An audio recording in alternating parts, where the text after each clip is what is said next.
Hello and welcome to my channel. My name's Rebecca, or Mrs. Otter, and I'm so excited to bring you this speed build today. It's my first one. We're going to be building the entrance on my brand new island, Sycamore. I was inspired by the 2.0 update items like the ruins and the castle to make an enchanted and mythological island. So we're gonna get started on this entrance. If you like Animal Crossing content and you like speed builds, go ahead and leave a like and make sure to subscribe to see more of my content in the future. All right, let's go ahead and get started.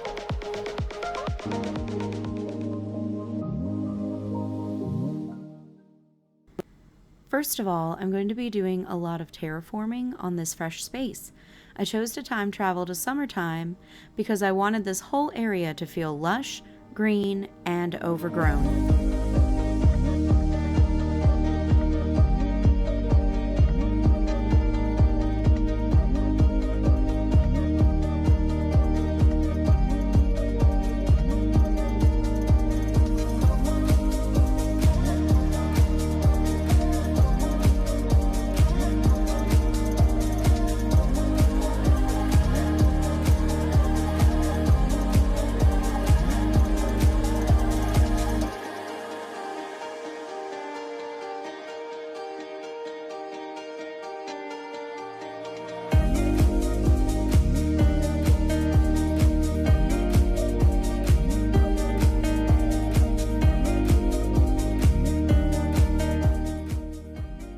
You may see me going back and forth between different areas a lot. This was because I wanted to keep track of the space I was using. My resident services on this island is a moderate distance away, but I wanted the entrance ruins to pretty much cover the whole area between the entrance to the island at the dock to resident services and make a winding path.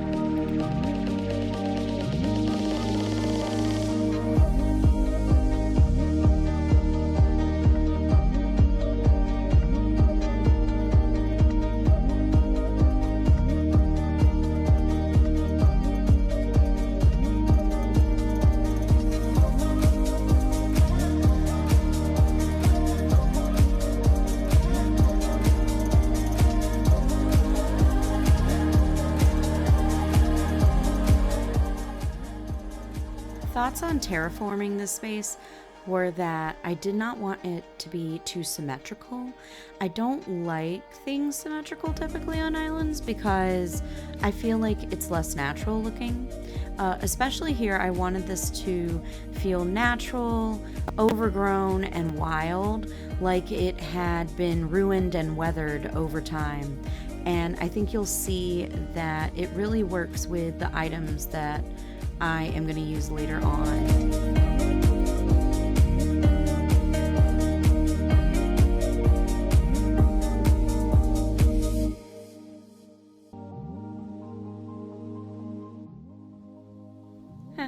Oh, Boots. I had to talk to him to get his reaction, or else he was not going to leave me alone and let me terraform.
so the terraforming for the base did take a while, but I think that it will be worth it in the end. I like to create lots of cliffs on all my islands for you to go over as you're exploring different areas.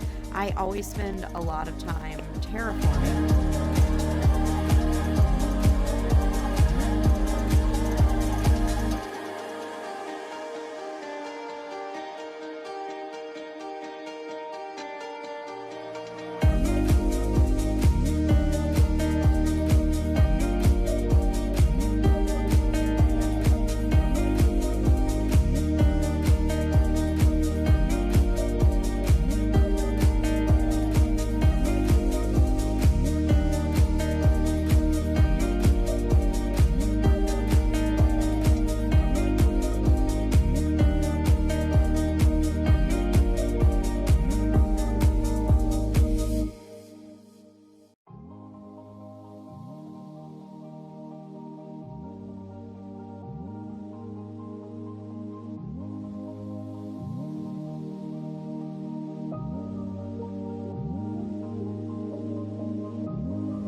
Okay, now that all of the terraforming is completely done and we've got our cliffs to wind the path between, I'm going to start laying down the base path. I just love this tile because of how broken it is. It feels like it would be part of a palace or a ruin that has fallen into disrepair. So I thought it was perfect for this build. And like I said earlier, all of the paths that I am using and all of the codes that I'm using are linked below in the description.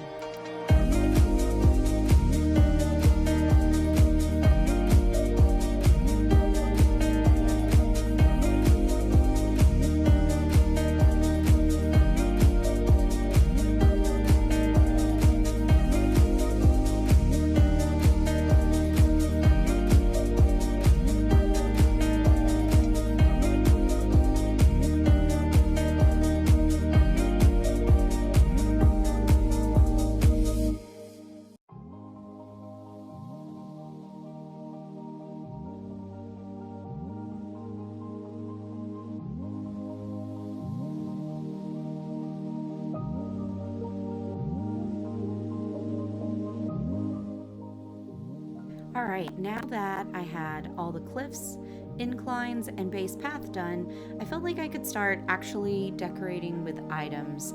I used a mixture of the ruin items and the vine items mostly, along with later using the glowing moss items. I added in some wheat fields as well because I like how tall the grasses are in the wheat field, and it just feels very unkempt and overgrown. I wanted this area to feel lush and natural, like it had been taken over by nature over time. The pine tree is one of my new favorite items in Animal Crossing after the 2.0 update. I just love it.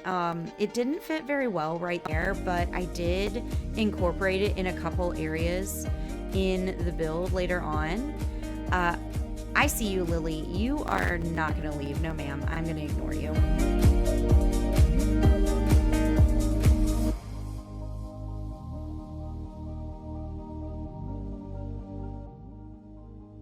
Decided to add some path up above because it would make it seem like this was a larger temple at some point before it became a ruin, and it had multiple levels.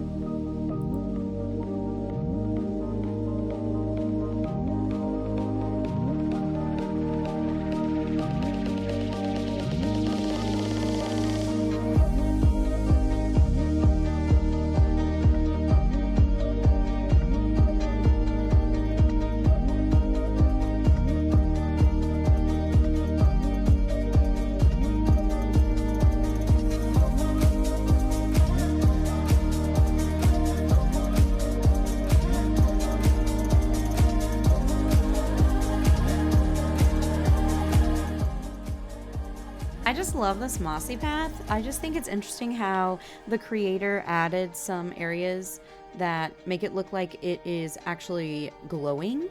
I thought that was perfect for the island. There are some different versions if you check out the creator's code.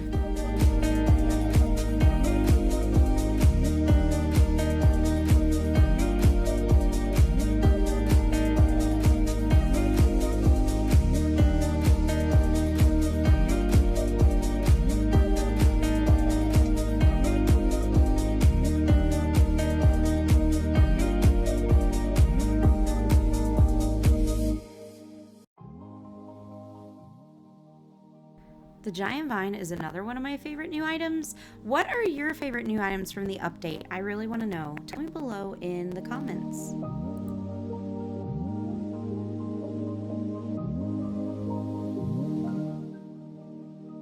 Now it's time to add in some waterfalls and waterscaping. I've always loved waterfalls in this game, so every build I have has to include some waterfalls pretty much.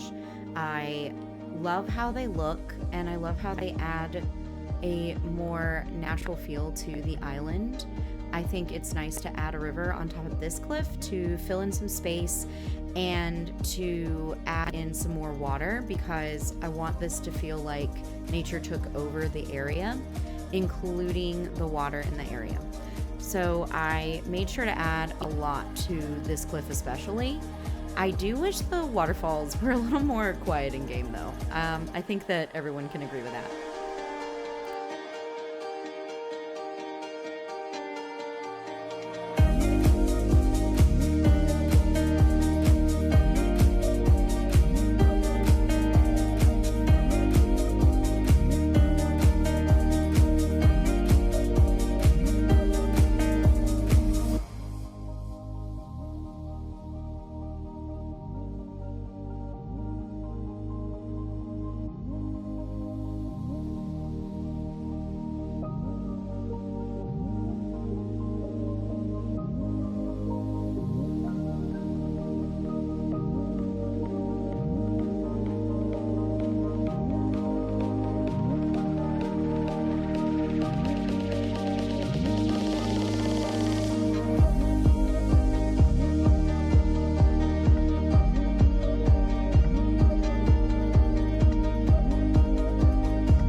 a set type of item that I wanted to make sure I incorporated. However, I kept going back and forth on where to include the trees and where to include the different vine areas, so you will see me going back and forth and changing items.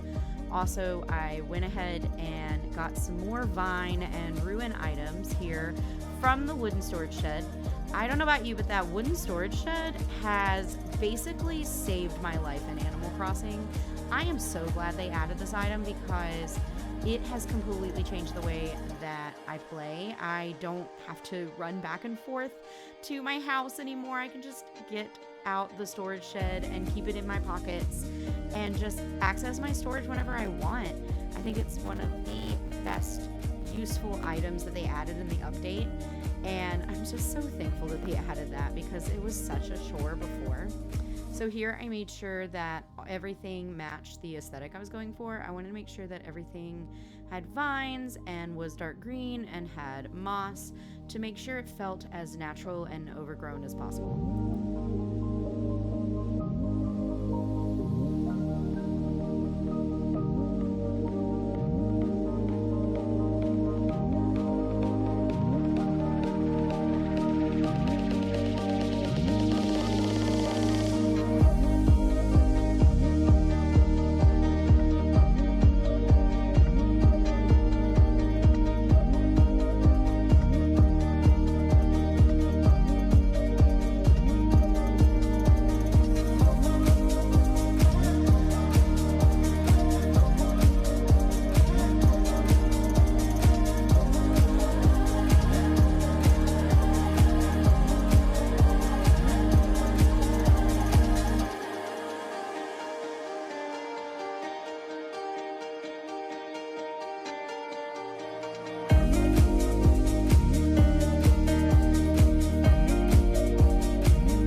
As few blank spots on the island as possible, so I don't like to leave any patches of empty grass if at all possible, so I fill in with paths, flowers, and weeds.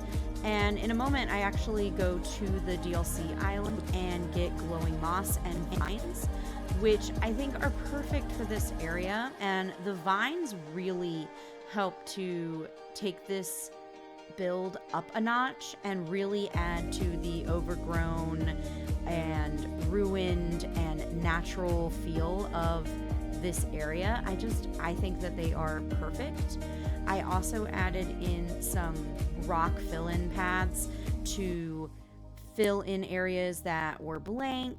I didn't want to leave any blank grass if at all possible, and I also took out the flowers that I originally put down because I felt like the glowing moss was better than including flowers for this build. I'll definitely be including some flowers in other areas of the island, but just not in this entrance area.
forth on what to include right here because I thought at first that it would look better with a ruined arch or a large item like the pine tree. However, a lot of times I like to balance smaller items and larger items, and at the end it looked better with larger trees and larger items behind the cliff rather than on the cliff, and it gave a little bit more balance to the build.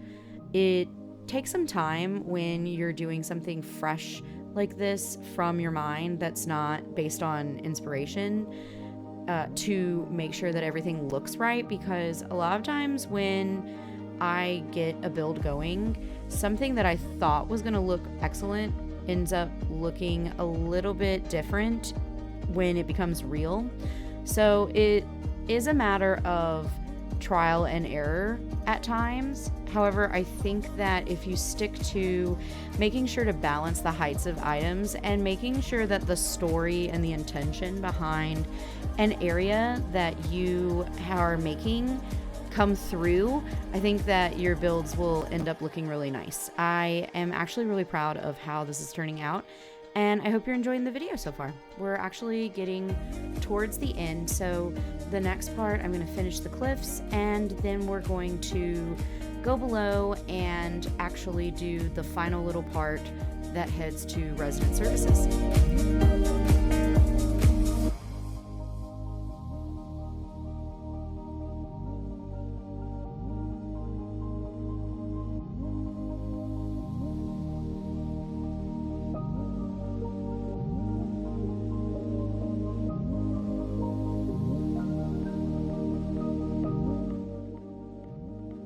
Do you ever just plant random flowers so that you can get to 3 stars as soon as possible? Well, those are what those red flowers are, so please don't perceive those. Those are not going to stay there. Those are getting taken out here in just a moment. I always find it funny. All my friends and I talk about, we just get as many flowers down and get as many items, whether they match or not, down on the island so we can get to 3 stars and go ahead and start terraforming. Like that's the main goal, is to get to actually decorating, isn't it? So I think that everyone does this at this point when they restart an island.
So at this point in the video, I'm basically done with the build, just making sure that all of the spaces that can be filled are, and placing random rocks and random planks, and then different plants like the glowing moss and the weeds.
sure to mix pine trees and hardwood trees together because I feel like it looks a lot better.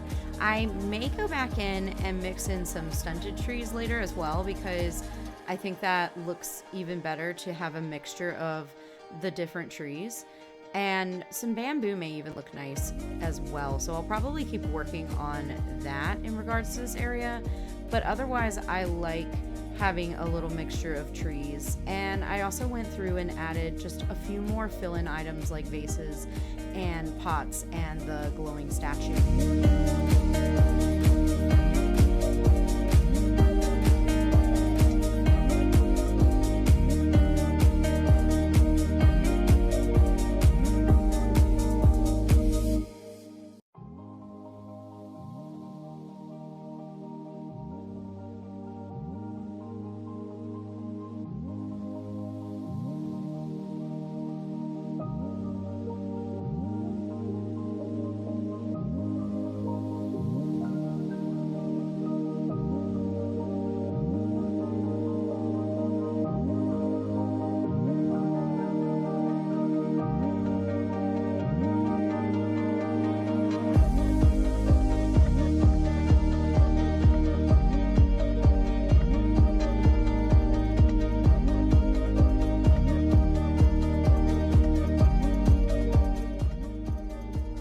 I think this part with the mixture trees is probably going to lead into a larger forest as I continue to make the island. I think that will look nice to kind of separate the ruin from resident services and from other large builds that are going to happen.